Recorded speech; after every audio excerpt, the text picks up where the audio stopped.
Just like you, I wasted 4 hours of screen time scrolling and watching content and had $0 in my bank. Then I turned those 4 hours into monthly payments of $2,500. It still works today, and in the next minute, I'll give you the scientific reason why this will always work even with AI. So it started when I spent my screen time on YouTube watching bodybuilding videos because I wanted to get shredded. But I also was $4,000 in debt. I needed cash fast. As I was watching those creators, I could see their blind spots, what they were missing to make their content reach more people or monetize more. And if you spend your time on social media like me, these are things you already know. You have those 2.5K or even 25K a month trapped in your head. So I contacted them with an old technology that everybody uses, and I'm still doing it to this day. It works because of the Lindy Effect. Simply put, the longer something exists, the longer it's going to keep on existing. iPhones are 20 years old.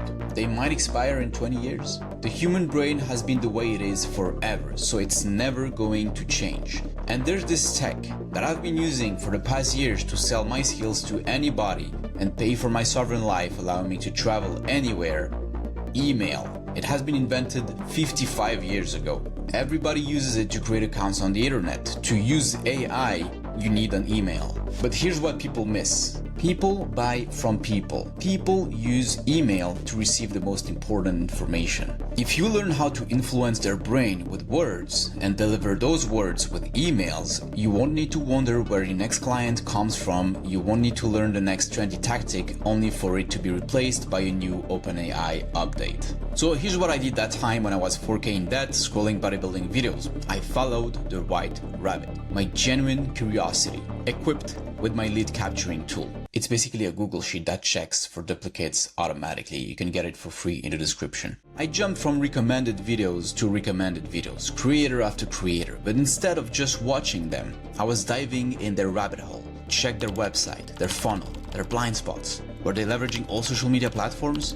What did they sell? Did they capture emails? I wasn't just consuming, I was hunting, and I simply focused on getting 10 a day, manually. After a while doing that, I could see the business behind every creator. After a week, I had 70 potential clients. Then I just kept going, hired people to help me get those leads for cheap. But there was a problem. I needed to know what to say. And this led me to becoming a sniper again, like in my army days. But this time, I wasn't shooting targets at 250 meters. I was hunting for my next clients. When you're a sniper, the real work happens before you pull the trigger. You lay down, study blind spots, ballistics, collect intel. And the good news is that you've already done that work. Your consumption is your unfair advantage, which is your market research. You can leverage your 4 hours of daily screen time if you follow the steps. Your goal in that recon phase is to set your rifle to hit the target. In other words, you want to understand what message will make your leads open your emails and reply to them. Remember when I was 4K in debt and needed to get cash fast? I did not understand that. I thought they would reply to my huge paragraph email describing everything I was gonna do for them. I lost time and wasted bullets doing that. Until I understood this simple principle. You should never try to sell when contacting someone for the first time. The only objective of the first shot is to establish contact, is to get them to reply. That's it. So here's how I crafted my first bullet. I focused on 2 pieces of intel. I needed a common personal info that I could spot on every one of them that's recent and recognizable, and a common problem they have that I can use to trigger their curiosity. I would package that intel into 1 sentence about one specific problem, ending with 1 question. For example, you hunt for YouTube creators. Common personal info might be their last video title. It's common to every creator, yet very personal, recent, and recognizable. And their common problem might be that they're not capturing emails, they have their offers sitting 24/7 on the bloated website. This helped me get high open rates, but I was still missing replies because I had to learn another principle. Jab, jab, jab, right hook. A overhand might pass if you're lucky, but it is much more efficient to throw jabs before you throw a hook. And I figured out my messages were getting much more attention since I learned how to throw jabs, since I learned how to follow up.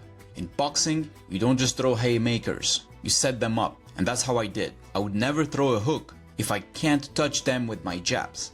Just like those copywriters who think they're smart sending Google Docs made by ChatGPT on Insta DMs. This is a losing strategy. So when they reacted to my jabs, that's when I would throw my right hook. Now, what's a right hook in that scenario? It is the hit that gets you the sale or closer to it.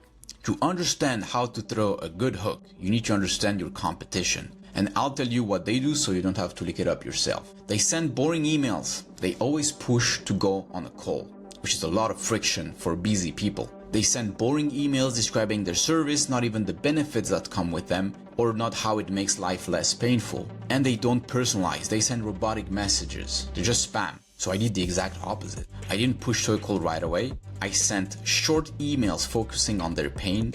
I personalized my messages and even did personalized very short videos just for them. I threw jabs, and a right hook when I knew what emotion would make them buy. And figuring out what emotion makes them buy all comes down to one thing: the value they need to perceive from working with you. If the perception of that value is higher than the effort and patience they're willing to endure, you got the sale. And that is done with the value equation. I figured out 4 pieces of intel. First was the dream outcome, then the perceived likelihood of me helping them based on my experience, my case studies, past clients in the same niche, then the time it will take, which was as realistically low as possible, and what it would take for them in terms of time, effort, or daily or weekly tasks. I made sure to get this close to 0. One video like that brought me 27,000 USD from one client without a sales call. If you want the exact video structure I used and still use now, watch the next video, first link in the description. See you in the trenches.